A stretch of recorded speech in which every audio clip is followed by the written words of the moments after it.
We about to give you game. REI's flowing through my veins. And you don't have to look no further. See right here, you gon' learn everything. Shout out to Steve Train. Jump on the Steve Train. We real estate disruptors. See, we real estate disruptors. Can't nobody touch us. And yeah, we about to give you game. Shout out to Steve Train. Real estate disruptors. They cannot touch us. And yeah, we about to give you game. Shout out to Steve Train. Jump on the Steve Train. We about to give you game. REI's flowing through my veins. And you don't have to look no further.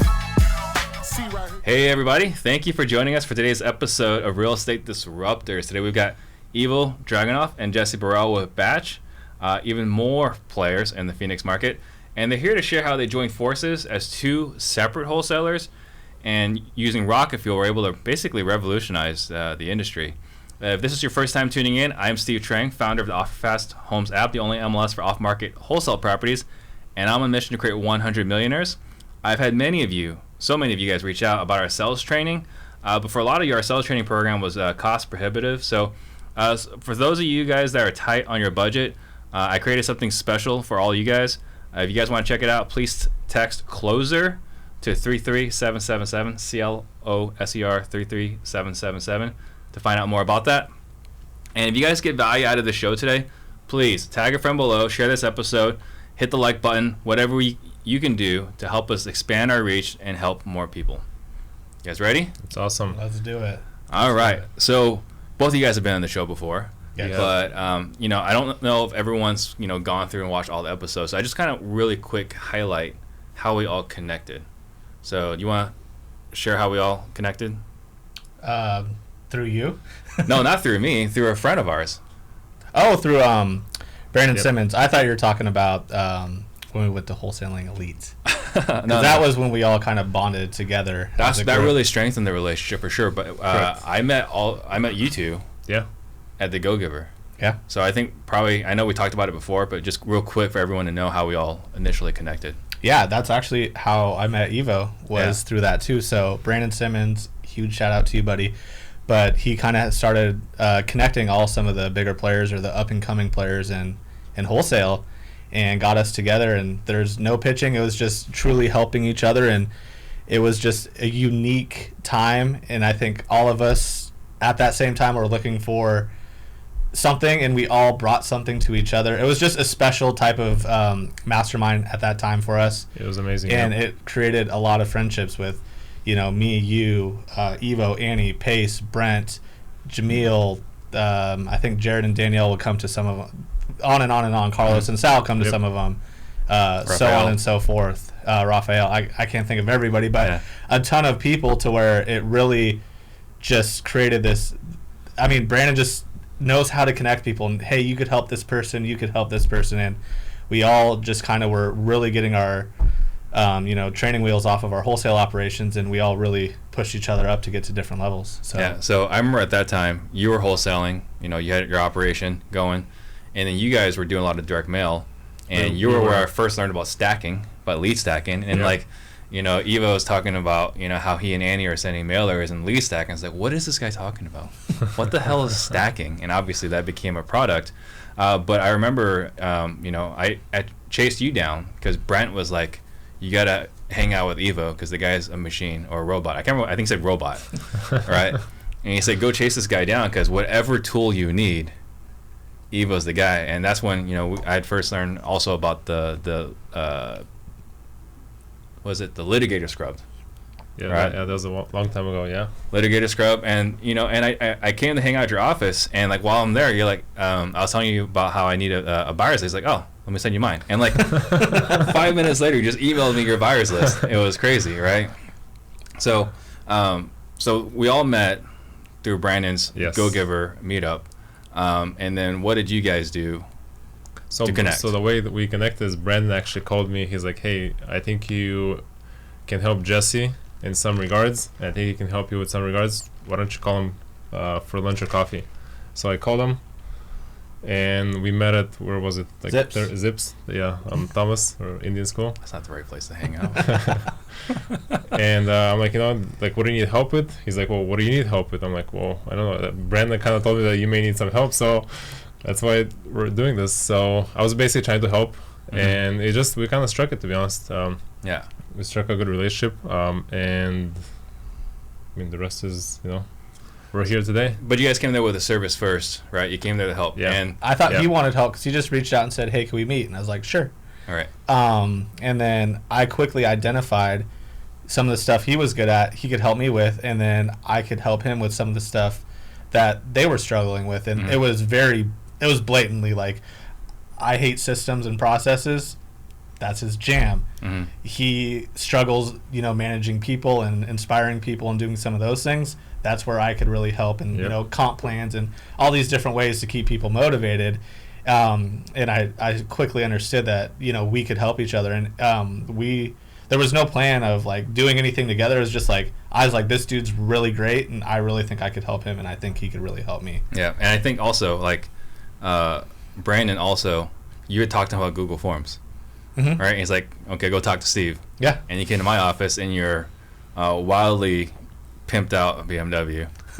Right, and we went for a spin. Like, we worked on Google Forms, went for a spin, and afterwards I was like, hey, you know what, you should just hang your license at my brokerage. Yeah. And it was like that afternoon you hung your license at the brokerage. So I think Brandon was really instrumental, right? He was huge. Yeah. I mean, he's the head, the guy that started the whole thing, the whole movement for us.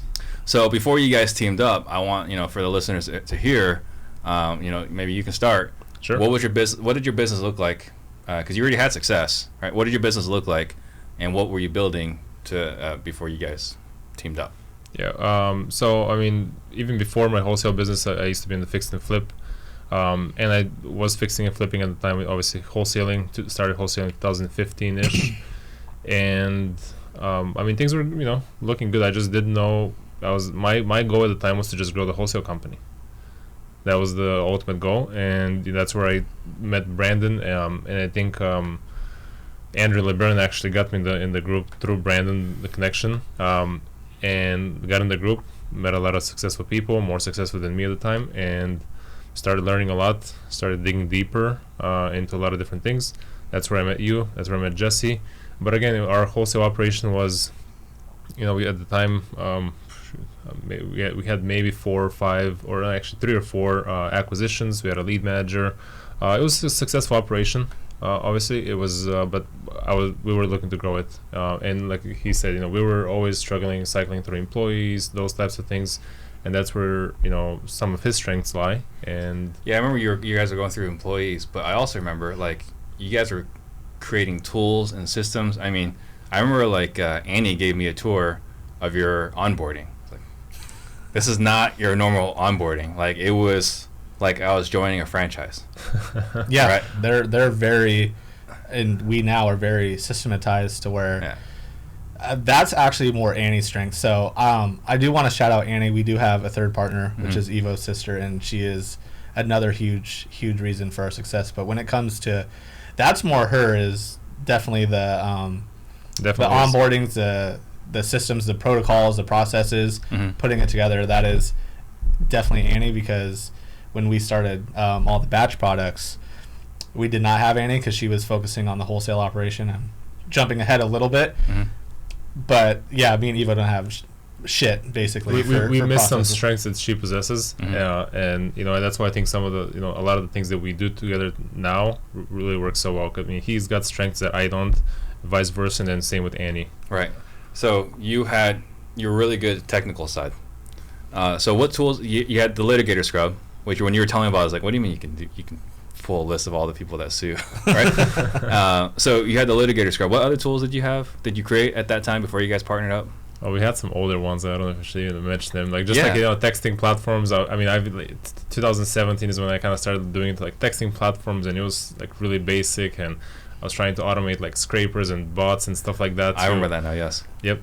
It was first like Ring Central was like the first one that I actually like basically created a bot so it can send thousands of messages in Ring Central. Those accounts got shut down. I started looking at other avenues, and then I found another platform before I even partnered with, we even knew Jesse, it was a texting platform, and it just took like 3 or 4 months to kind of get it running. And that's when I basically, I think, met you, and then like, well, we can send a bunch of text messages and all of these things. And that's how I was able to like help him a little bit in the beginning. And that's how, like, a lot of the things, he'd come to our office, I'd go to his office, and just kind of help each other on some of the day-to-day operational stuff. So your strengths were definitely on the technical side. Yes. And your challenges were people. Correct. And then what was your business like before you guys partnered up? So I think it was something similar. I want to say I had 3 to 4 acquisition reps and then disposition manager. I don't think you got a dispo, though. I think you guys did that, correct? I think you got rid of them. Oh, we you did, got yeah. Never mind. Yeah. Forgot about that. But I didn't have a leads manager because ours was a little bit different. They would generate a lot more leads through other sources. Obviously, because I don't have the skill set that he has to create that type of stuff. So, I had my acquisition managers did a blend of, they were sending out the text for them. They would respond to them, and then also, doing some cold calling themselves. So they got a bigger piece of the pie than their reps because they weren't self-generating, but they were still having to, process and sift, kind of be lead managers and acquisition reps. Yeah. And I just did it a little bit differently, but I think we had similar size operations. Yeah. Yeah. But at that time, you had people that had been with you for a very long time. Correct. Yes. And that was where you guys had the biggest challenge. Yeah. Right. So, but your systems were, they were okay. They would suffice. Yeah. And then he started helping me. I mean, I did my best. When you start a wholesale operation or a company, you have to even do the stuff that are your weaknesses if you don't have that position filled. I did my best. Like, I built out a Podio to a decent amount. I would dig, and I was, I would say I'm one of the first adopters of text messaging. I was very much on the front side than before it was known or popular, and same thing for the cold calling. So I was always digging and finding things, but did I probably streamline it and systematize it to its full capacity? Absolutely not. Right. But, I did my best as everybody does have to do when they get started. Yeah. And so before you guys partnered up, so you had read Rocket Fuel. I had, yeah. I read it. Actually, I just told him when I read it. I read it on the airplane when I was going to Grant Cardone's 10X in 2016 or 17. I didn't even know you went to that. Yeah. Cool. Okay, so you read it on the way there, and then you read it after you guys partnered up. Yeah. I knew something was right. I didn't know how it was so right. That kind of explained it further. I probably read it before we partnered on everything, but we had already had our batch partnership, and then we decided, as we'll get to, partnering on everything that we do together now. But it really made me identify like how right the relationship was. Like, I felt it, I knew it, I knew like I had different strengths, he had different strengths, and so did Annie. But it really explained it to me better, and then I could understand where they're coming from better. It really helped me communicate with them better, because I'm definitely the crazy one that wants to do anything and everything and all the ideas, and it's my job. And then I realized it's my job to bring all these ideas and have them say no, no, no, no, no, no, and then one of them's going to be a yes, and it's going to be dope. Right. So, but me understanding like that's what I'm supposed to do, like I just thought I was being annoying, and then I'm like, oh, that's actually my job. Yeah. Like, my job is to come up with all this crazy stuff and get a million no's to that one great idea that we could help make our business be that much better. Got it. So was there anything that you saw when you were reading Rocket Fuel, or that you remember from Rocket Fuel when you guys were talking about potentially partnering up, that you saw in this, like, okay, this makes sense? Yeah, like you said, it really just, at least in my mind, was segmenting a lot of the job roles in each individual person, some of the, strengths and weaknesses that each person could possess. Because at the time, even like, I mean, obviously, like, I was doing a lot of the stuff, even the managerial stuff and things like that. But I mean, did I like doing some of it? Absolutely not, But I had to do it, and it's just really helped me compartmentalize a lot of the stuff that, hey, these are the things that I like doing. And that spreadsheet on the things that you like to do, I forget what it goes, things you like to do but are not good at, type of thing. And it just helped me like identify some of those areas, and then obviously partnering with him and Annie just helped me like focus on the stuff that I enjoy doing and that I'm good at. So what are some of the, so we talk about compartmentalizing. Was there anything else that, when you guys were trying to figure out whether to partner or not, that you said, okay, like, according to this book, for this part right here, like definitely we should do it, or definitely we shouldn't? Like, was there anything in there in that book that said it was like it was bright lights, like you should do this, or it's just you just kind of did it? No, I think it took us some time. I mean, he actually reads people way better than I do initially, so I think he might have read me like a little before I read him, to be honest. But I think you can explain it better. Just we basically were helping each other for like 9 months before we even partnered. Right. Well, so it took a little bit of time too. Kind of. So Yep. we started. So initially, what happened? We had our wholesale operations, and then we started batch skip tracing. Correct. Yeah. So basically, what happened was I lost my TLO account, and I was freaking out. At that time, back then, we were only cold calling. I'm like, I need help, and like it was fate, it was timing, whatever you want to call it. He's like, hey, I just got this new data source. The skip tracing is really good, and he's like, I'll take care of you. He's like, I'll give it to you at cost. That's Evo, And I'm like, why? And he's like, I got you. I'm like, okay, whatever, thanks. I'm gonna write that down for you later on. And then I tested it, and my guys were happy. They're like, yo, this is basically as good as what we were using. And then that's when TLO was shutting down a lot of accounts. A lot of people were looking for, good data sources that you could skip in bulk, because back then you couldn't do that. Right. And I was like, hey, I have some friends that may be interested, and I'm not like him. I'm like, what do I get? And he goes, half. I'm like, done. So quickly I had people try it, and they're like, this is awesome. And then like literally quickly, we didn't make much dating time during that. We're like, let's do this. Let's get it set up. We started working on a website, started getting it out there, and boom, like, okay, now we have batch skip tracing. It was basically our side hustle at that time on top of the wholesaling operation. And then that kept growing to where we had to basically, we're just going to each other's offices. It was affecting our wholesale business. We had 2 deals we were fighting over, that we ended up just, figuring out a way to make it work together. And I'm just like, why are we both spending separate marketing dollars? And I was pushing him way harder than he was pushing me. So like, I knew it was right. Like, I already had that feeling. I saw the strengths and weaknesses. But man, I'd say it to him, and he'd blow me off like a shitty Tinder date, man. He's like, nah, like, we'll talk about it later. I'll see you later. Like, he wasn't ready yet. I knew, and then I was just like, I'm going to give him his time. Like, we'll get there when we get there. It was just really hard having these 2 separate wholesale operations, and we're both doing all these things the same way with marketing and all this different stuff, to where I was like, this is inevitable, is what was in my head. I'm like, let's just do it sooner than later. Yeah. Was where I was at with it. So apparently I'm notorious for like poo-pooing on partnerships. So I get a lot of Instagram messages. It's like, hey, I know you hate partnerships, but, and then they'll go and explain why they want to do a partnership. And, I always say, like, I'm a hypocrite, right? Like, I hate partnerships, but I'm in, like, multiple partnerships, right? Yeah. So what advice or what things were you looking at when you guys trying to figure out whether you wanted to partner up? What were some of the key things you guys were looking at? You want me to take this one? Sure. This is something. So I went through a partnership that didn't work. So I did not want partners. So, like, I was that newly divorced person that's like, I'm never getting married again. And then along comes this beauty, And it was tough. I was very clear once we started talking about the thing I think we didn't do right in the last partnership was starting to create other partnerships within that partnership. So if we were to partner, I was like, if we do this together, we do everything together.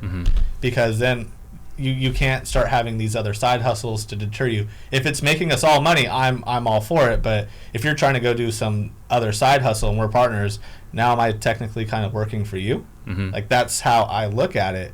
So I'm like, if it's all or it's nothing.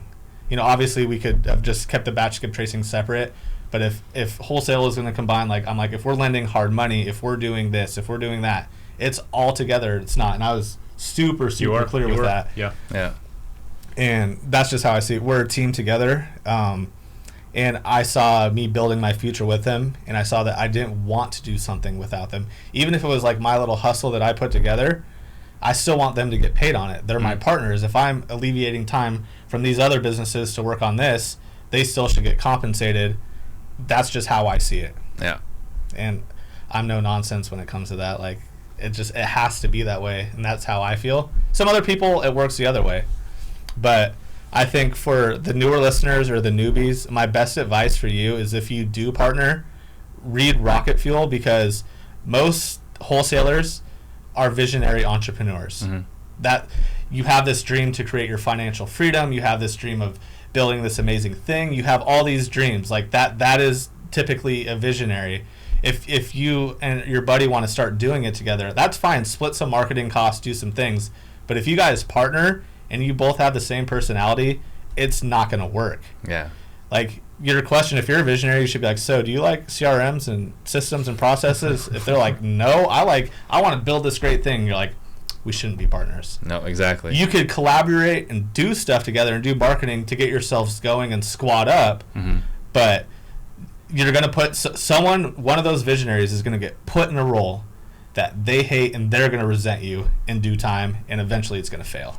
Yeah, one of the best bits of advice I heard was from Brent Daniels, and he said basically there's just no reason to partner without dating a little while first, right? Like 100%. You know, and you're talking about two, they could be two visionaries, and the only way to find out whether this is going to work or not is to work together, collaborate, squad up, and then after 6 months, okay, I like how this is going, then maybe do a partnership. Because you can have two visionaries if you have different skill sets, and then hire an integrator to help with the other stuff. Right. But before I came on this, shout out to Brent. He wanted me to mention something too, because I was like, we're talking about rocket fuel, and he's like, tell all the new wholesalers, your job is not to be the CEO or the visionary, which it's not when you first start. Your job is to learn every job role and get your ass to work and get deals. It is not your job to be the CEO of a company that's not there. That's something you grow into, and you start hiring as you can. But he's like, make it very clear when you're getting started, you're the CEO of nothing. You are the person that has every job role, and it's your job to find a deal. So Brent, love the advice. I'm sure some people will take that to heart for sure. Yeah, every job has a box, and your name is in every one of those boxes. Yep. Correct. Yeah. Anything you want to add to that? No, I think you honestly, you nailed it on the head. It's just everything you said, like even like the marriage thing, we did it, even not knowing about it, to be honest. At least I didn't know it. Yeah, we dated for 9 months, just with this side hustle to see how it worked. Correct, because I didn't know, and I've heard bad things about partnerships before. I've never experienced it before, never had a partner before besides my sister, who I've worked with, Is she a good partner? I don't know. She could be difficult. Just kidding. Annie, you're the best. Love you, Annie. But I worked with her since 2008, 9 maybe even before that. So I'm used to working with her as a family member. But then partnering with somebody else was new to me. He was very hesitant, like for real. Like I felt like I was getting ghosted. Like he would just brush it off. Like Evo does his Evo thing. Oh yeah, okay, we'll talk about just like. It's like he almost doesn't hear me. Like I'll say stupid shit to him all the time, and he blatantly ignores like my stupidness. And that's what I kind of felt like he was doing. I bring it up, and he'd almost like he would address it or listen, but he wouldn't really respond. Yeah. And I was just like, what the heck is going on here? It's like, man, this is what it feels like to get rejected. So you guys partnered up. So it's been a couple years. How long has it been? A little over 2 years, like full-time partners. Yeah. A little year and a half, but we've been partners for over 2 years on everything. All right. 2.5. So let's just quickly list. Seems a lot longer, to be honest. I know. Annie says I need to be nicer. So quickly, like all the different products you guys have. It started with batch skip tracing. Batch skip tracing, and then batch lead stacker, which morphed into batch leads, which is like our all-in-one tool to where you could list stack, data management, skip trace, and then we added. That was that lead stacking thing you were talking about. Yep. that was the original version of the actual software. Yeah. So it just started off as lead stacker, then we added skip tracing, then now we have text messaging, and now we have lists, and so it's basically like an all-in-one tool. I feel like you got more products. All-in-one prospecting tool. Yeah. We do have. You have more. So we have the RVM. So we have batch ringless. We have batch driven as well. Yeah, I was gonna say Go Knock or. Yeah, Go batch Knock. driven. We're rebranding that. Right. And then we have a dialer coming out at the end of the month. So you got all these different products. Now you got three heads at the table. Yes. How do you guys manage all that? So this is awesome. This is a shout out to Annie. Yep. It's about having an accountability chart. Top to bottom, we have every single virtual assistant. We have every single person. and we have an accountability chart. We do big quarterly meetings between the three of us, and we adjust them, and every time we show them the expectation and where everybody's role's at, who reports to who, and that is what has kept us sane, because if you communicate with your team and everybody knowing what they're supposed to do, it's amazing. Like, people take their ownership, people understand, people are proud of their roles, and we know where we're at and what we have to focus on, and it gets tweaked and changed, and that's why we do it quarterly. But having the proper accountability chart it's probably one of the biggest strengths that we've had on keeping our finger on the pulse on that. If someone wants to learn more about accountability charts, where would they find it? That's you. Traction is the book that I learned a lot about accountability charts. And the tool you guys use to create it? Lucid Charts. Yep. We have an accountability chart for every one of the companies. You say a different one for every company? Yeah, correct. Yeah, and there is some overlay, especially on the development side, on some of the support side, a little bit of overlay with some of the individual people. But we do, and like you said, we go over it every quarter, and there just seems to be always we have to update it and change it, and so we add new people, and we have to put their names in one of those boxes, and that's where I think that's what has really allowed us to scale. Yeah, really has allowed us to get away from some of the day-to-day, and we're still obviously doing some things that we shouldn't be, and I think it's just a matter of time before we scale more and we delegate more and more, and that the way we delegate is you have to have some of the proper leadership in place. We're very, very lucky. We have the most amazing staff. We have the best team. We have great leadership in place in all of our key roles, that they take ownership. They understand, like, I consider them an owner of that part of the company, to where you get to make decisions. Obviously you come to us for stuff and guidance, but they are allowed to make decisions. They're allowed to fail. If they fail, we will work with them on how to make that better. But the culture and the team is what the three of us are nothing without them. Yeah. Like, we really aren't. And that's been one of our other biggest parts, is just finding the right people, all of us being aligned. I mean, we have we have our core values and our mission statement on our walls at our office. Like, every single person that I interview, I'm like, before you come into my office, you go read these. If you're not aligned, you can leave. Yeah. So what are those core values? You want to talk about them? I don't know them off the top of my head. Oh, you got it. It's a pop quiz. Come on, guys. So I know it is. We have be customer obsessed is one of them. We also have something to do with, like, curiosity, like be innovative, always be curious. Always like try to improve yourself. Our Annie could send them in, I'm sure. Yeah. Our mission statement, that we spend like maybe 2 hours on that, just working through a lot of the words and stuff like that and getting it right. But it's we build products and services that impact people's lives, and that's our mission statement, basically. Yeah. So Rocket Fuel is really about 2 people. Yeah. You guys have 3. Yes. How does that work? So go ahead. We talked about it actually like a couple hours ago. So he's the visionary of the company, and then I'm more on the development side. That's where I handle a lot of the stuff, and then Annie just does the operations on a lot of the in-house employees especially, and that's how it works. So I somehow got blessed with 2 integrators that actually have different skill sets. Yeah. Like, luckiest guy ever, because Evo's really taking control on the development side, and then she was really the missing piece on the products and services side, to where when she was focused on the wholesale, she didn't really help there. And once she came in, I mean, she helped fix so much stuff, because that was neither of our strengths. So it's really strange to have 3 people that have such different skill sets that work so well together. It's really strange. What does she fix? What was she in charge of? Or what is she in charge of now that she fixes a lot of the stuff that we like skip over. Like, sometimes we have a brand new website. He'll look at it, good. I look at it. This can look, maybe just changes the verbiage a little bit, and then Annie goes through it, and there's like a whole list of things that we have to quality change. control.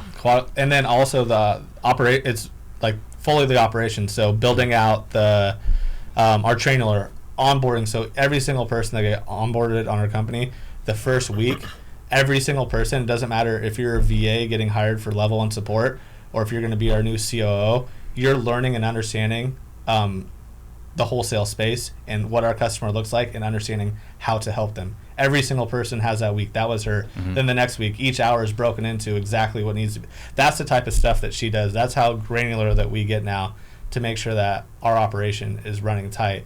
And then all the other little things. She handles the finance side. She handles, she oversees the managers, and then I'm kind of on top of that.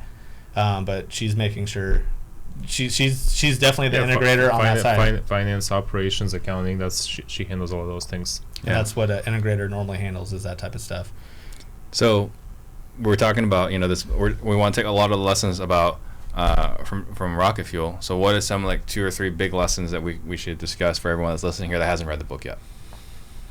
It's understanding what you are. Are you an integrator or are you a visionary? So there's 7 chapters in there. Chapters 1 and 2. Is it only 7? Yeah. It's a shorter book than I remember the first time. Yeah. Chapter 1 and 2 are just identifying what are you, right? What type of person are you? And then chapter 3 is understanding the relationship between the two. Yep. So I knew we were so good. It talks about yin and yang, or egg and hamming it, right? Me and him are definitely a yin and yang. If you're a partner, you're looking to partner with somebody, they have to be the yin to your yang, or else if you have the same skill set, it doesn't work. You're going to be on top of each other, and you're going to be fighting for dominance. So that's what chapter 3 is. Chapter 4 is accountability charts. Oh, that is in that book. Mm-hmm. Okay. Yeah. So it does have accountability, and that's something, because it's EOS, which is, Correct. I think Rocket Fuel is a part of Traction. It's just a different book highlighting. Yeah. It just goes deeper into a topic. Yep. Yeah. And then it goes into, I have my paper here, and then 5 is the 5 rules. 6 is finding each other. So if you haven't found that person, and then 7 is practices. What are the 5 rules? I don't know them off the top of my head. Okay. So I could say for anyone that's listening, because like you mentioned earlier, right, most of the people that are listening to this podcast or wholesalers tend to be visionary. Yeah. Because entrepreneurs tend to be, the visionary type personality. Not that they necessarily are, but they tend to be. Correct. And so I've been told many, many years, way too long really, that I'm a lousy communicator. And I was like, what are you talking about? What do you mean I'm a lousy communicator? And then I read the book. And I was like, wow, I am guilty of all these sins, right? They talk about, here are all the things that are wrong with visionaries, right? Very high level, look, I want you to build this. And how do you want to build? It's I don't care, just get it done. And then you bring it to me. I was like, no, this sucks. See, I normally say that, and he normally brings me something I like. I'm like, oh, this is nice. But that's my responsibility as a visionary, right? And so one of the things that really helped a lot with the book was helping me really understand my shortfalls. But instead of being a great leader and improving those shortfalls, what I did was I took that book and I gave it to my right-hand person and said, you should read this book because now you know how to better communicate with me. Because now she understands what's wrong with me too, right? It works great. It definitely strengthens just from both sides. You can absolutely see it's black and white sometimes, and once you understand that, you can actually start seeing patterns. Yeah. And then I think it also helps with some of your team members understanding what their strengths and weaknesses are too. Yeah. So it definitely goes into that as well. And I think the hardest part when you get started is identifying how to hire the right person in the right position and what type of personality that person should be. Those are a lot of things that people overlook because they're just trying to get themselves out of something that they don't want to do. Very true. And I think when I talk about bad partnerships, it's because they tend to hire someone just to fill that role versus making sure it's a good fit for everybody. And just as a quick side note, going back to what I was saying with being a visionary, so we just got this new space, right? We moved in. We did the move on Friday. We started using it on Monday. I kept getting a lot of emails. Good. And so one of the, again, being a visionary, details is not my strength, right? I can cast a vision, but the specific details are not my forte. And so on Friday after we move in, I get a text from Summer. It's hey, we need to talk on Monday about the AC. I was like, oh, God, we just moved in. How could there be a problem with the AC already, right? So we'll talk about it on Monday. And we talk on Monday. She said, hey, did you know that the AC is included in the lease? I was like, really? She's like, didn't you read the lease? I signed it. Right. But that's kind of how visionaries are, right? We're just moving fast. We have an idea, and we go move forward. We don't necessarily stop and check all the details. That's definitely Annie. I would consider Evo more of a hybrid between the two. like the detail orientation is like I'll say something. So like we have policies and procedures for using our products or services. Annie's going through those a fine-tooth comb with our lawyers, making sure everything's right. All these different things with accounting. Like me and Eva like get a P&L and we look and we're like, great.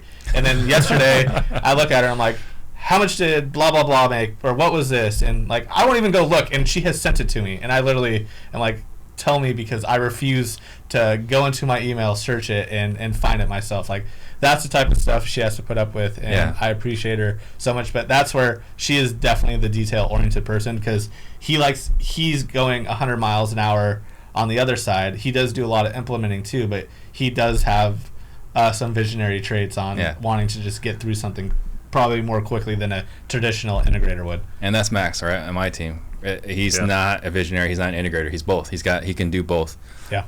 And then just as another side note, as far as talking about contracts, like, so I have my title company. Keegley has their title company, right? So I open mine first, and and Jamil calls me. He says, "Hey, Steve, did you review that document?" And I was like, "Yeah, I skimmed it." He's like, "What about this, this, and this?" I was like, "Yeah, what about it?" He's like, "Don't you have a problem?" I was like, "I don't know." It's like, he's like, you need to have someone look at everything you sign, bro. So I was like, Jamil, there's one thing, like I had him change, and that was it. And he's like, I can hear him, hey, Hunter, Steve didn't read it. But, Hunter but I bet is an example. Jamil didn't read it either. No, Jamil's a visionary. But they have 3 partners as well. Yeah, but instead of him reading it, right, he called me because he assumed I would read it. Like, no, I didn't read it. And so he'd go back to his integrator, Hunter, and say, no, because Hunter and Josiah actually read the contracts. Yeah. Point out the problems with it. Yeah. Anyway, so that's enough about me. So, is there anything else that you guys want to talk about as far as the partnership? I put here that you guys are revolutionized the industry, and I firmly believe that. So, is there anything you guys want to talk about as far as the journey goes, from when you guys partnered up, the challenges you guys had as far as your organization, but now like moving forward, what are your challenges you guys seeing, or are you guys getting hate mail? Like, what are you guys experiencing? We're not getting any hate mail at all, to be honest. I mean, okay, my emails aren't making it through. I mean, I definitely do want to touch on growing a business, but I know this is primarily a wholesale show, so I'd love to try and correlate some stuff with wholesale. I think absolutely we talk about building businesses, because no one gets into wholesale because they enjoy wholesaling. There's some crazy people out there. I know a few people. There are some, but most people get into wholesale because they want to create time freedom, financial freedom, and so on. So I think business is critical to that. So what do you want to talk about as far as business goes? Jeez. I'll let you start. What were our weaknesses when we got started? Our weaknesses, honestly, one of the biggest things that, and we talked about it a little bit earlier, was just a lot of the accountability charts, the way everything flows. So, I used to be, even now a little bit to some extent in some areas, but I used to be the bottleneck for a lot of the stuff. A lot of the decisions had to pass through me, and then I'm busy, or God forbid, my cell phone's out of service or whatever happens. Like I'm out for like a couple of hours. Having a kid, it was challenging. Like actually when my son was born in April, like our system crashed literally that day. So I mean, unfortunately, I had to step in a little bit more than I would have liked to at the time. But it's just now with our accountability chart, everybody, even on I'll just speak more so on the development side. But there's on the development side, there's me that kind of a lot of development decisions go through, and then I have Jibin and Lee, which are my lead developers on both sides, and then they have team leads underneath them, and then there's the rest of the developers type of thing. So I really don't talk to a lot of the developers, because I talk to Jibin. I mean, I talk to him every single day. Like every single day I talk to him, and he just relays a lot of information that comes from a lot of the fine-tuned, a lot of the details that come from a lot of the developers that they're seeing, and he's solving a lot of the issues by himself. And then anything that he can't solve or he needs my input on, he reaches out to me. So this has allowed us to really just free up my time. I mean, over the past month, I think it's really the whole shift has happened over the past couple of months for us, to be honest. And then because we've hired some key job roles that we knew we needed, we just didn't have the right people at the time. And I think those job roles are filled up right now, to where we're stepping more and more and more out of the business almost every day, to where we can actually focus on growing it instead of being in it. How many people are underneath you on the accountability chart? So I don't think you know this. We have over 80 people that work for us now. I did not know that. I knew you guys had high overhead. So you're probably about 40? There's about 40 people, yeah. Wow. 40, yeah, I had no 40, idea. 43 people. Was it 43? Yeah. Roughly about 43 people. It's a lot. So, we have a lot of people virtual, but they're not necessarily virtual assistants. Like, we just hired, finally got an HR. That was, like, we were going through this horrible cycle of, we need an employee, we don't have time to hire him, but we need an HR, but we need to hire this employee now, so we don't have time to hire the HR. Mm-hmm. And I'm just, like, pulling the hair I don't have anymore out. And I'm just like, oh, this is so frustrating. And finally, we're just like, we're going to find an HR. Like, this is, it's being, penny smart, dollar stupid is basically what we kept doing to ourselves. And we found an amazing superstar. And that's the thing that the advice I want to give to people, even growing their wholesale or real estate investing operations, is hiring someone and hiring the right someone are so different. And it's worth waiting, and it's worth letting someone go and having to dive back into that job role until you find that right person, because that's how you can start scaling and getting out of your business.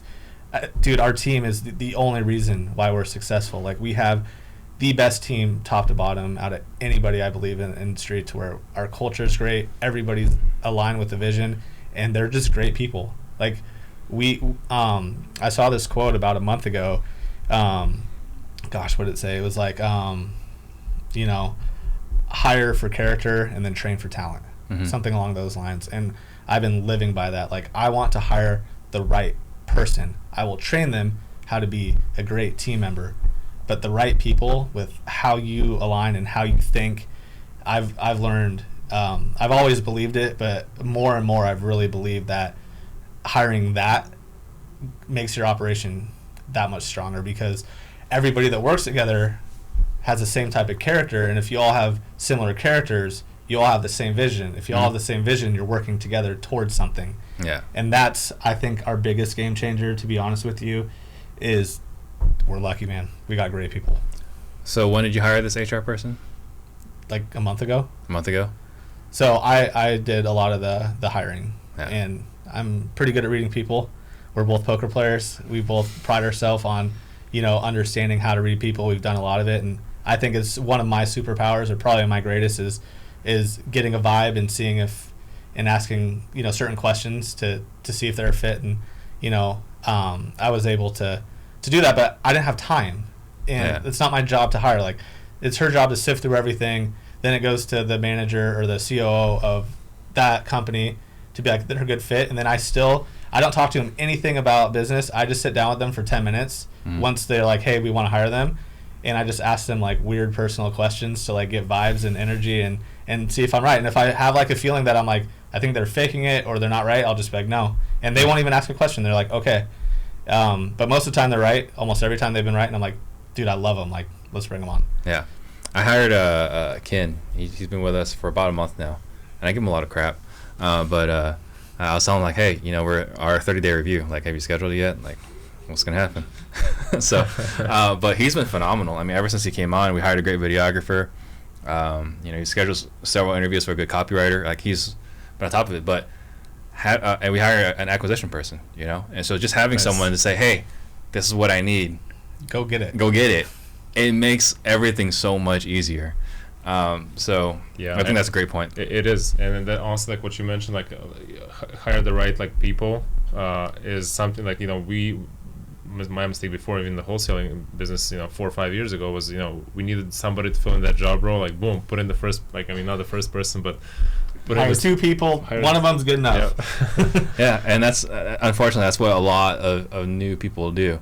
So what advice do you give them? How do you find the right person? How do you decide this person's a superstar now? I mean, we've talked about hire for character, train for talent, but how do you figure out someone's character? So Annie might be able to share this, but she has personality types for each wholesale operation. To like, it's not going to be always the perfect fit, but putting someone into a box for what type of personality they have to fit that job role. Acquisition is going to be different than a lead manager. That's going to be different from a disposition. Like, I think a dispo should be definitely more detail oriented task oriented. They're okay sitting on the computer doing stuff, but they still have to have some phone skills, obviously, to get on the phones. The acquisition guy, all they want to do is talk to leads. Like, all they want to do is get the kill.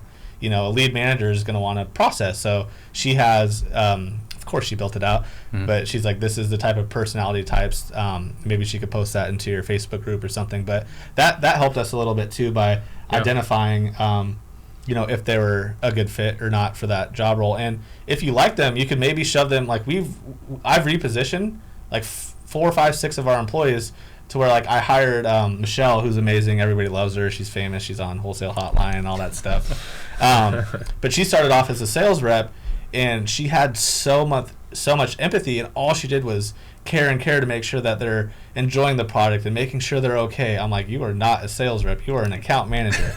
Exactly. And when we made that shift for her, she loves coming in every day. She's like, I get to help people every day. She does have some sales skills, but like her heart is in, that's just her personality. And I was just like, she's amazing, but she's struggling. And I was like, I hired her for the wrong job. But I was like, now she's the head of the account managers, and she's been absolutely phenomenal, thriving in the position that she's meant to be in. Yeah, I think you're absolutely right. You know, they're on the. You got the right people on the bus. Just gonna make sure they're in the right seats. Yeah. Otherwise, that person is gonna be fighting against their personality to be doing that job, bro. Yeah. And then you were mentioning earlier, you know, acquisition versus disposition. Something, because this came up in a coaching call on Monday, actually. And the way I like to describe it, like you said, you know, acquisition, this is a hunter role. This is a person that wants to hunt. Correct. Disposition, this is a farmer role. I mean, they're like, what should I hire in disposition? It's like, if you can find a Jamil, if you can find that person, that's like the perfect disposition person. Yeah. But you might not be able to get that. Yeah, he'll own a multi-million-dollar company, probably. So, what are some of your biggest challenges right now? I mean, we talked about the you guys were able to solve that time problem, right? Hiring the HR so they can hire the right people. What are some of you guys' biggest challenges today? As you know, with 80-something people, it's got to be. How do we go faster, baby? Yeah. So. And you guys are kind of like a battleship now. You guys can't go as fast, right? Like small guys are speedboats. You guys are cruise ships. It's definitely harder to, you know, every time we have to make a change, there's just so many different changes that we have to. We have to talk to support. We have to talk to. And it has to, you know, go all the way down the chain. Yes. And, but scary thing about having a big. But I wouldn't say that's like a big issue that we're having, though. I mean, no. You know, it does take a little bit longer to, and we've been talking about, hey, we need to, you know, we need to make a change. I mean, has to be a checklist that we have to like follow now. And Annie's working on that, of course. Yeah. And you know, I think that the biggest issue that I could identify, it's tough. It's now it's, you know, it's hiring in bunches. It's getting more effective. It's getting more proficient with the small things. Like, it's tweaking the little things. I think we've done a pretty good job quickly, like really learning how to create, you know, something good. But now it's really diving in and getting. I think we could get a little more mentorship on scaling to another level, and that's something that we probably could work on a little bit more, is reaching out to people in, you know, the space that we're in now, and getting some advice on stuff that we haven't went through yet. But you know, it's tough. It's tough. I think we've done a pretty good job, but we still have so much to learn, and it's all the little things now, like. Those little things make a big difference now. It's the same thing we talked like literally this morning about doing like KPIs. Well, even KPIs, but even doing like an actual split testing, and it's like split testing this versus that, and that's where, you know, that's what we're striving to. You know, we haven't had the time because we've been in the business. Now we could be like having a bigger look at the big picture. Okay, we could split test this, or you know, like people, you know, Jerry Norton, great example. Like all the little minute things that he does.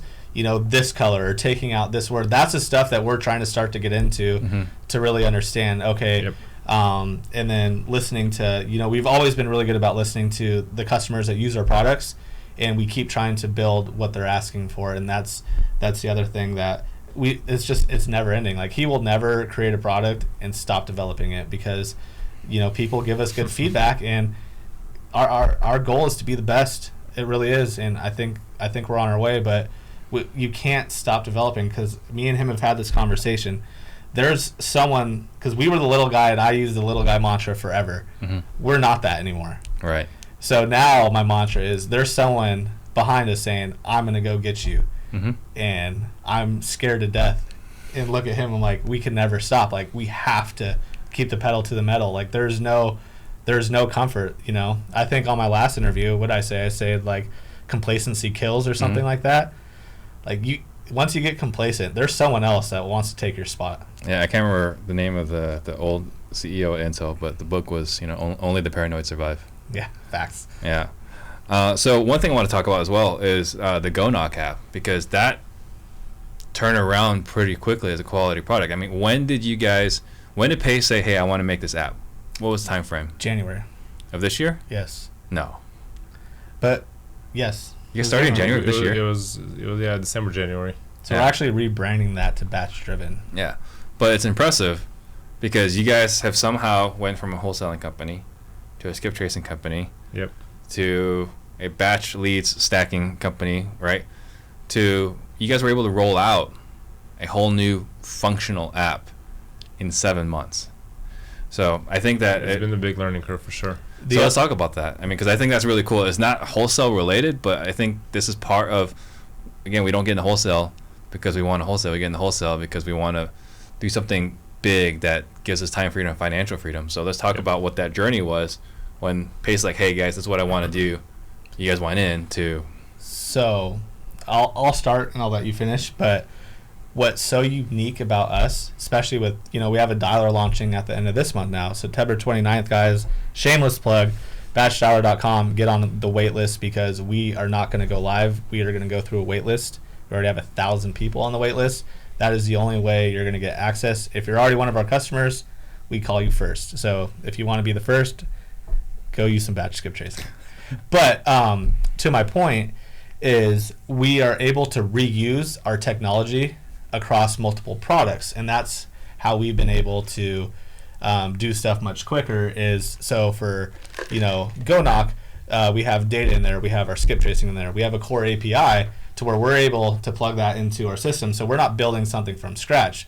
We're able to take parts of our technology from each of our companies now, and that's where people or these other companies are going to start struggling, is because we're having all these different technologies that we're able to share with each other. And, you know, a dialer doesn't have a data company. Mm-hmm. Well, guess what? We're going to put some really cool data into that dialer. Yeah. And vice versa. So that's where I think our strengths align to where we could do stuff quicker. When it comes to developing it, this is your question to answer. Yeah.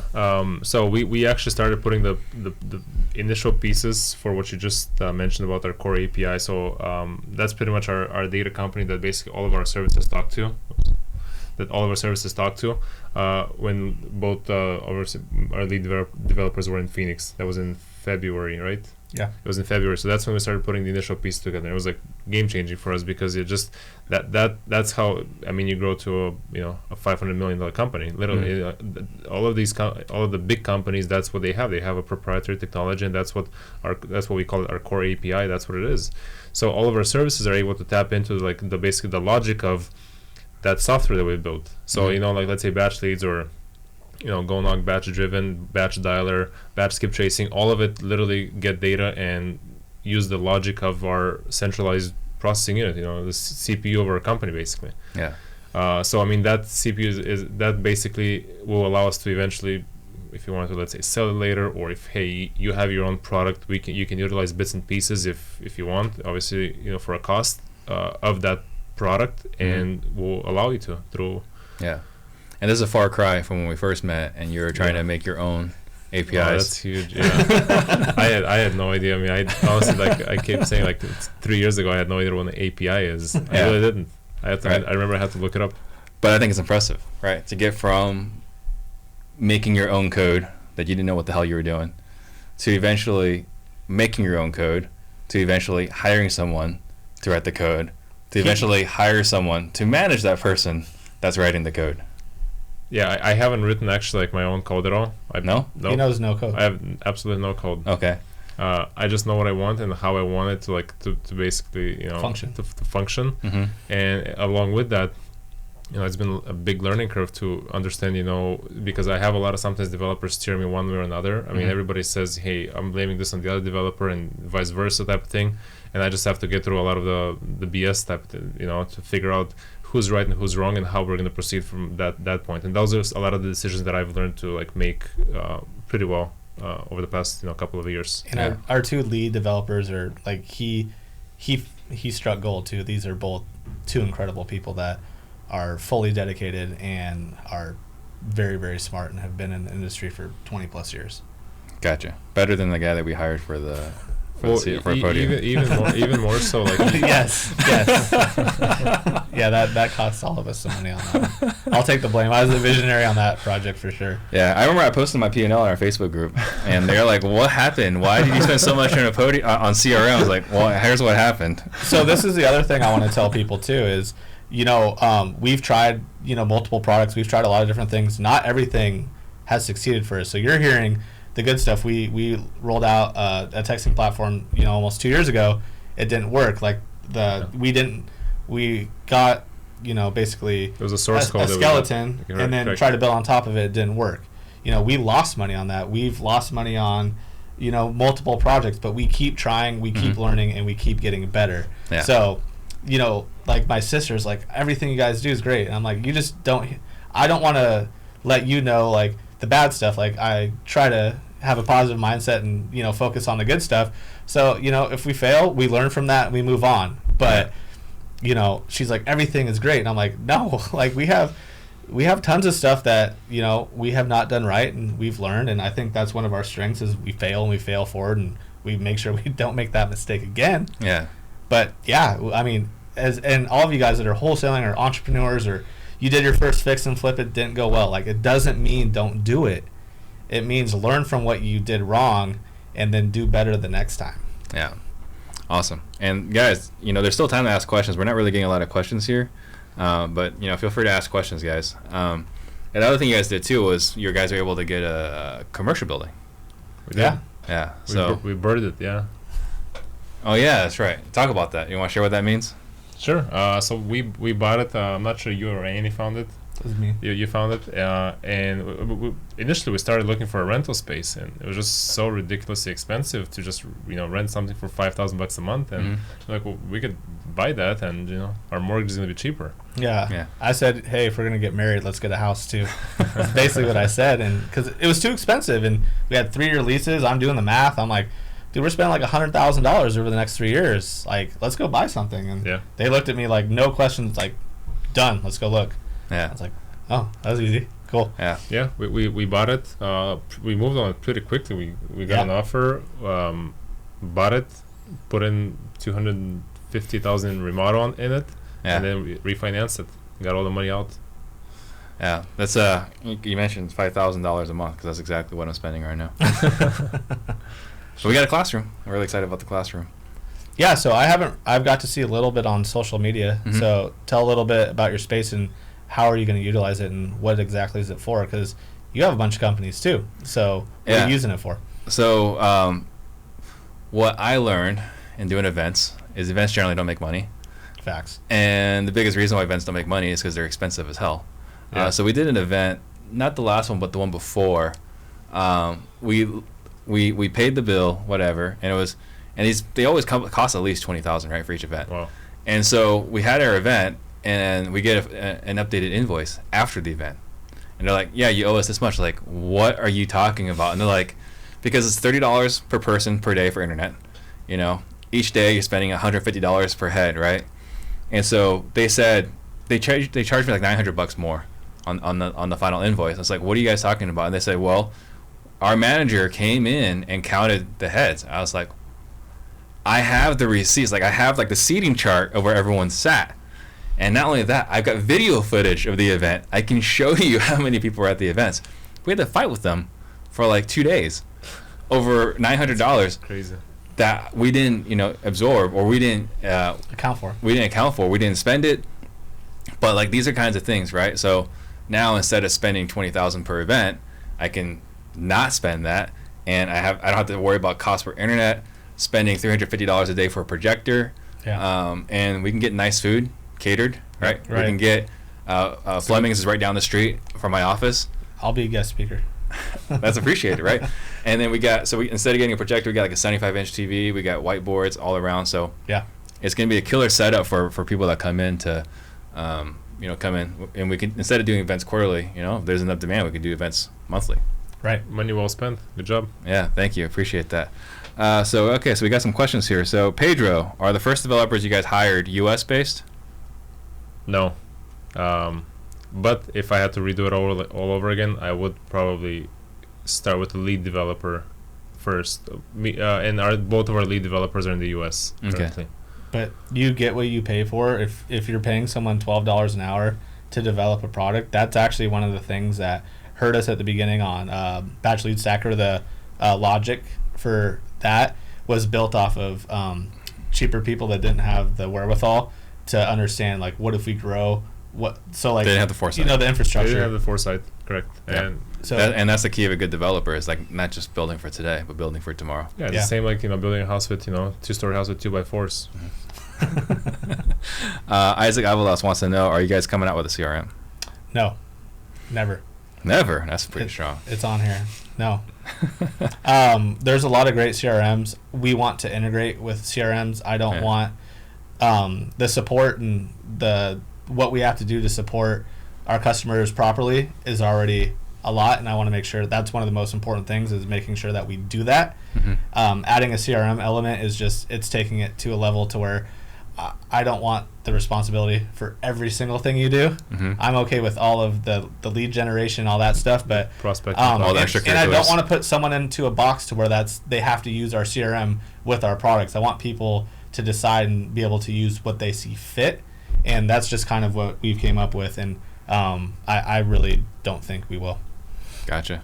Annie wants to know, if you're starting with wholesaling, where would you start?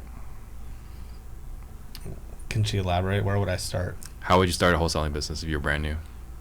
I mean, we talked about this a little bit last time. What would you do? I I'm mean, curious. honestly, like, there's a lot of apps out there. Like, obviously, like Go Knock, that's why, like, Batch Driven, that we're renaming it, that's why we actually built it. It's exact for the beginner. I mean, you can locate houses. It's $50 a month. I mean, if you don't have that money to spend $50 a month, then, I mean, that's a whole other issue. But Gives them data to target it gives leads. it gives them data, gives them pre-foreclosures. You can go door knock if you wanted to. I mean, you can do a lot of stuff. Virtually drive for dollars. Virtually drive for dollars. So as long as you're proactive, like, there's no reason you can't get a deal.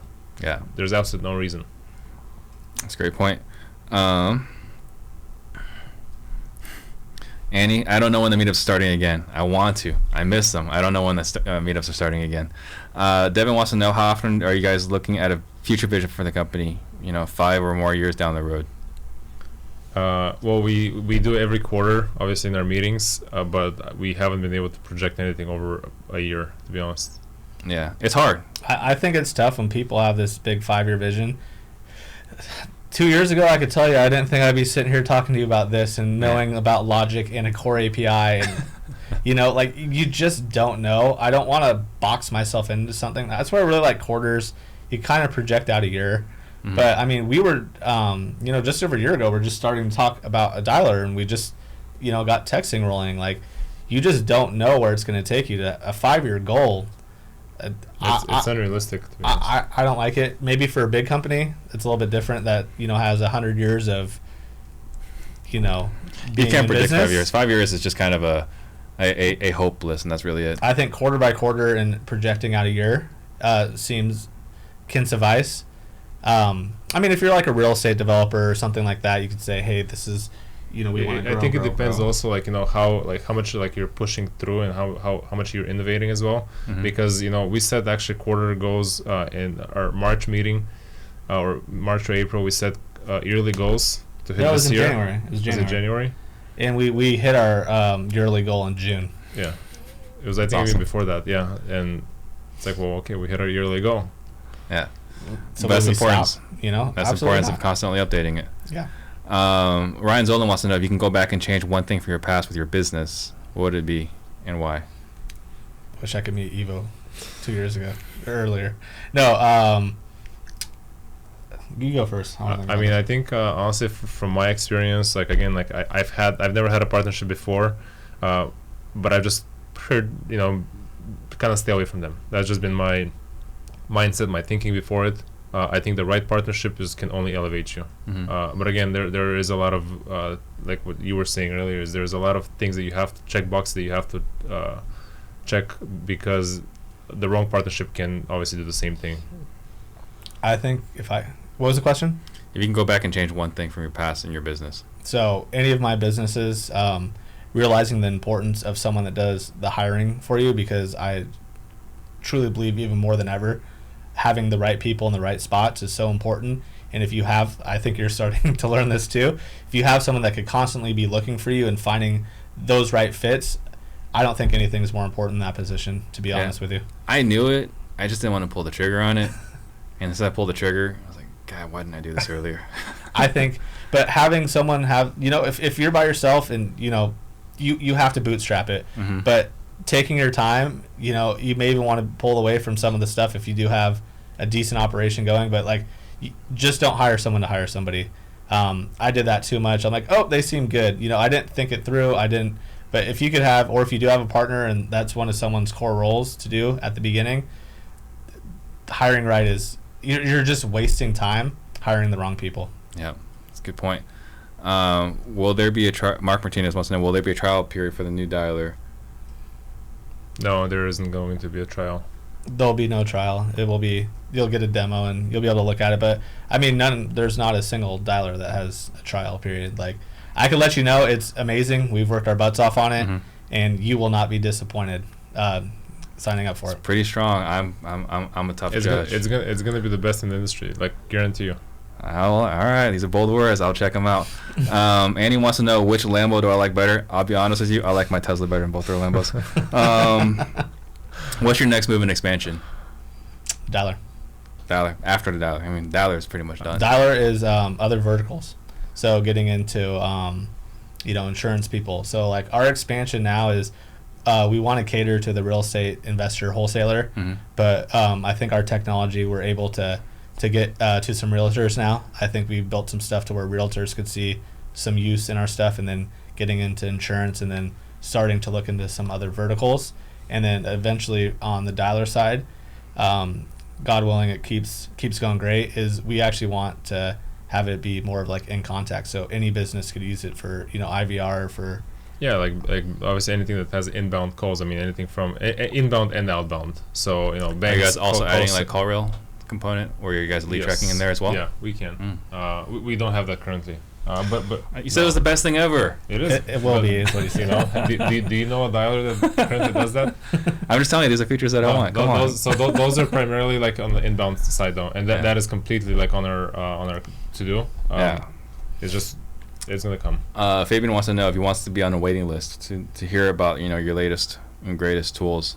Where would he go? So for Batch Dialer, just go to batchdialer.com, BATCHDIALER.com, and you'll get on the wait list, and we'll start calling people September 29th, and that's the only way to get access, because we're doing this wait list for a couple reasons. The first reason is we want everybody to get onboarded properly and get the right experience. If we have a ton of people, there's a lot of interest. If we just let everybody sign up, they're not going to get the experience and onboarding and training they need to be successful on the platform. So that is the biggest reason why we're rolling it out slowly, because we want everybody that uses it and signs up to make sure that they're getting the full understanding of the product and the power of it to where they can be successful. Awesome. Aaron Johnson wants to know, now that you have established such a strong partnership, what do you think the keys are to sustaining it? Sustaining it? Sustaining a strong partnership. It's one thing to get married. How do you stay married? Communication, understanding our roles, and our leadership is pouring into our leadership. The more we pour into our leadership team, the more pressure it takes off of us to where, we do a good job. Like, that doesn't even really cross my mind, because I know how well the three of us work together. It's something special. Like, it really, really is. And I just think that I think we're good, man. I really do. I don't think that we're gonna have a ton of issues. No, but like I think the question is more so like just a general question for anybody, and I think like just staying knowing that your job role, like kind of what some of your responsibilities, and sticking to those. Like for instance, I mean, I can't just tomorrow and just go. I'm not gonna go and hire somebody type of thing. The same thing you're gonna tell let's say lead to just do something without my knowledge type of thing. You know what I mean? So it's just knowing your responsibilities and staying kind of just executing your So, responsibilities. staying in your lane. I'll Again, elaborate. communication basically between the three of us. I say as you grow and get bigger, and checking your ego, Mhm. like is something is I feel like that ruins a lot of partnerships, and I'm lucky to have the like two most egoless partners in the world. But a lot of people, ego will get involved. Hey, I did more than you, or I'm more important than you. We don't have that. Like I think all of us bring something so unique that I'm appreciative. Like, and if I start feeling myself, I'm like, can you do this without them? I'm like, nope, shut up. I don't say it to them, but if I start feeling some type of way, I'm like, yo, like this is all of us, and it's not just the three of us; it's the whole team. Yeah. It really Yeah. is. E2REI wants to know, will Batch integrate for a DNC scrub besides just the litigators? For a DNC scrub, Mm-hmm. we have a DNC scrub. It's in our core API. Okay. So we can, yes. And Francisco Jasso wants to know, will you be able to text while you call? On the dialer, I guess. those platforms are going to be completely separate, but we will have a one-off kind of text functionality. Most likely, it's not going to be enabled, but it's there. Cool. But in the beginning, I mean. So Isaac, great question here. I should have asked this question. What's the difference between the Batch dialer compared to the other dialers? So there's, I've used a lot of the dialers out there, and I think that every single dialer that I've used, Mojo, Koto, Zenko. I've used, 5.9 as well, and there's just for the wholesaler and even like the real estate, I see a lot of inefficiencies in all of these dialers. I mean, I can start There's a from lot. There's a lot of inefficiencies. Everything from UI, user experience, user interface issues to some of the integrations that they have. And that's what obviously through our batch leads, it's going to be fully like integrated. So you just click a button, you can select your list, you can obviously you can find your list, you can skip trace it, you can say, hey, I want to call every single distressed seller. You click a button, it goes into your dialer. And if you have a calling team or an agency calling or whoever is calling for you, they can have that list in a couple seconds. Yeah. What's crazy is like with Mojo, they're basically printing money because they're not just working with investors. They've been working with realtors forever. Correct. They should have like no shortage of funds. But the fact that they still put up with their mediocrity, like trying to listen to the phone call sounds like they're underwater. It's crazy to me. Correct, and that's from the beginning. We could have taken the easy route and even the cheaper route in the beginning, Mhm. to where we can integrate on top of like kind of like Twilio's platform, Mm-hmm. and those are there's $1 billion company, Cloud Talk, that is running into huge issues now just because they've integrated their platform was built on top of Twilio. Every time Twilio has an issue, they have an issue. There's a lot of issues with call quality, and they're $1 billion company. Mm-hmm. And we decided from the scratch to just do everything. We own and control everything. I'll tell you, a lot of the platforms out there are built on top of a pre-existing, really old, like 1980s technology from Vichy Dial. So like they're literally using the shell of that technology, and they can't. And part of the reason I believe is that they can't add on functions the way we can is because they're limited as far as the way this platform was fewer originally options. built. Gotcha. Let's see. Brian Bell, where should they find an integrator? That's a great question. That's just networking. You think it's that simple? I don't know. That's a great question. This is when I wish Pace was here. Well, Pace was easy. He just came on the show, and then Cody found him. I think just saying what you're looking for. Yeah. Like I'm all about putting something into the universe, and it will come to you. Mm-hmm. Tell every single person that you're looking for an integrator. Talk about integrators. Like your mind is obsessed with finding an integrator. And I think the secret type stuff. I think if you manifest it in some way, shape, or form, it may not come exactly when you want it to, but it will come to you. And I'm a true believer of that. Let's see, who is it that asked that question? Brian, post this question in the Facebook group because Ken is actually hiring an integrator for us. We'll tell you our whole process and how we're finding them. We haven't found one yet. But What are you guys doing? We're looking for an integrator for Max Cash Offers. No, but what are you? So we've got the job description created using the Darren Hardy. You have to basically describe the big 3 responsibilities, the mission statement, the 12 attributes, the core, the vital metrics, vital priorities. We define all of that right? And we have to give that to Ken, and then Max and I both have to take a predictive index saying here are the qualities that would make a great integrator, and they take that and they mix it. Yeah. And then we have a jot form that when we post it on Indeed, create a job description in Indeed.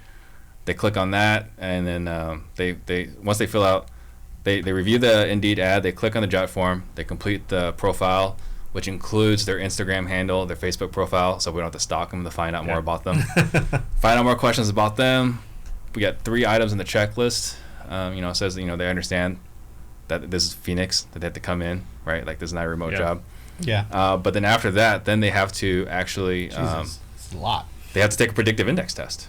I'm right? surprised he knows all these details. Yeah. Since when did you learn all these details? Well, this is the high level part. Someone actually has to go integrate. So Ken went and did all these things, right? Yeah. But I had to be able to articulate what it is that we want. Yeah. And so after they take the predictive index profile, Ken looks at it and he sees like, does it line up with the profile that we created with Mike McCloskey? That's who we use at predictive index. Gotcha. But then after that, if we like them, then Ken screens them based off the job description we created. So you're basically telling the people that are watching this right now, how important an integrator is into your business. Yeah. Oh, absolutely. And that's that Ken is basically I brought him on as an integrator for our coaching program, but part of his description, it's like 20% is recruiting, because that's part of having the machine work. Without the right people in the machine doesn't work. 100%. Yeah. So what's the cost for the dialer, and what's the URL? It's Batch Dialer. BatchDialer.com. If they sign up, we're still playing with numbers because we want to give some specials for signing up. If you get on the list, you're going to get a little bit different pricing than what it's going to be once it comes to the full public. So it will be something similar to Call Tools or ZenCall. We're not going to be priced to where Mojo is, to where they're like $150 for a multi-line dialer or whatever. But it will be something similar to that. It'll probably be /red, right? Yeah. For the Disruptors link. So the other question from Brian is, how do we date each other? I think that's what's the dating process for whether this is a good fit for a partnership or not? I think you mentioned it a little bit. Yeah. It's Go ahead. just work on deals together. So I'll elaborate a little further. So Anthony Pappas and Alec LeBecq are doing this right now. Mm-hmm. Is they signed a 3-month agreement to share ad spend or spending on marketing together. Anthony's doing the acquisitions. Alec is doing the dispositions, and if they want to keep it going, they'll extend it another 3 months. Like, they're just sitting there pooling their money together, saying, "Hey, we're gonna squad up, and it's better to work together than try and doing this separately." And I think I kind of mentioned that to him, and I think that's a great way. Is me, Carlos, Sal, and when I was partners with Danny and Jared, we did mailing campaigns together. Carlos did the acquisitions, we did the dispositions, we split the cost, and we did that. We weren't going to partner, so that's not really a dating phase, but that was a way for us to start getting more deals, to start growing our marketing revenue. But I think what Alec and Anthony are doing is great. They sign a three-month commitment. Hey, we're going to split this stuff up. This is what you're going to do. This is what I'm going to do. Mm-hmm. And then you can see if it's a fit. If you guys make a little bit of money and you're like, hey, we obviously don't work well together, then no harm, no foul. Right. But, I think they tend to work pretty well together. I've already put money on them partnering. Yeah, and I would say that when you guys do decide to partner, whoever's listening, is make sure you get a great prenup, which is an operating agreement. Absolutely. Right? So I want to make a couple announcements so you guys think about the last message you guys want to leave the listeners with. Guys, if you like this, if you got value, please like this, subscribe, share, comment.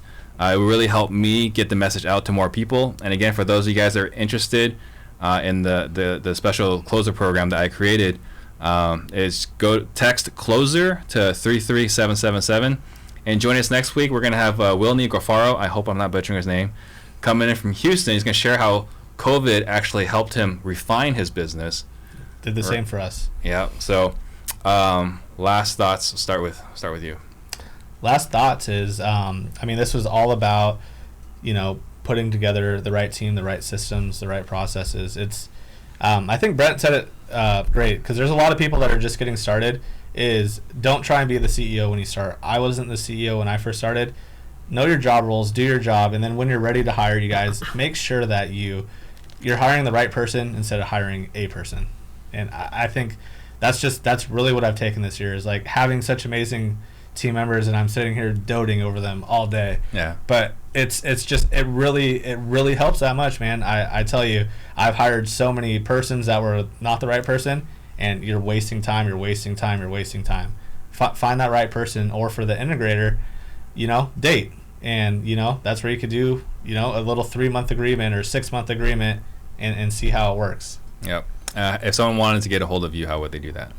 On Instagram, it is Jesse Burrell. So my first and last name, JESSE BURRELL. Awesome. Ivo, last thoughts. Set up your accountability chart and the accountability chart. Set it up, and even if you are like a solopreneur, you're going to be in every single one of those boxes. Hire out, like he mentioned, as you need, different, so you can actually start getting out of the business. And then obviously you're going to start dedicate some time to work on your business, not in your business. And that's something that initially I think that I was just so busy, 3-4 years ago, I was just so busy working in the business, and I could never find the time to work on the business. I would literally schedule it on my calendar, work on the business, and then start breaking down systems, start looking at the business from a higher level than you do on a day-to-day basis. Yeah. And then could I elaborate on my last thought? Sure. Is I want to truly thank you for all the stuff you've done for us, all the stuff that you poured into the community and creating the 100 Millionaires. I almost bought my plaque today, and I'm just going to set it right here. But you are a huge part of my growth. I've went to you for a lot of mentorship, maybe not as much business, but personal stuff. And I just say that we greatly appreciate all you've done for us. Thank you. It's my pleasure. I mean, I love it. I love what we're doing here as a community, and we're trying to be a role model for the rest of the country. How can someone get a hold of you? Facebook or Instagram at IVO DRAGINOV. No A. No A. All right. Thank you, guys. Thank you for watching. Till next week. Thank you. Thanks for having us.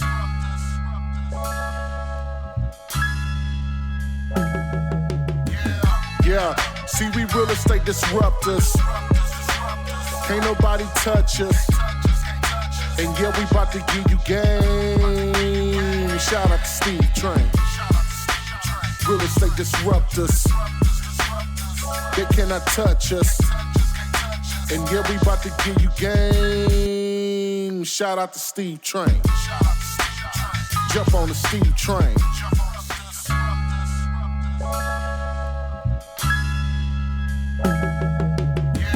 Yeah, see, we real estate disruptors.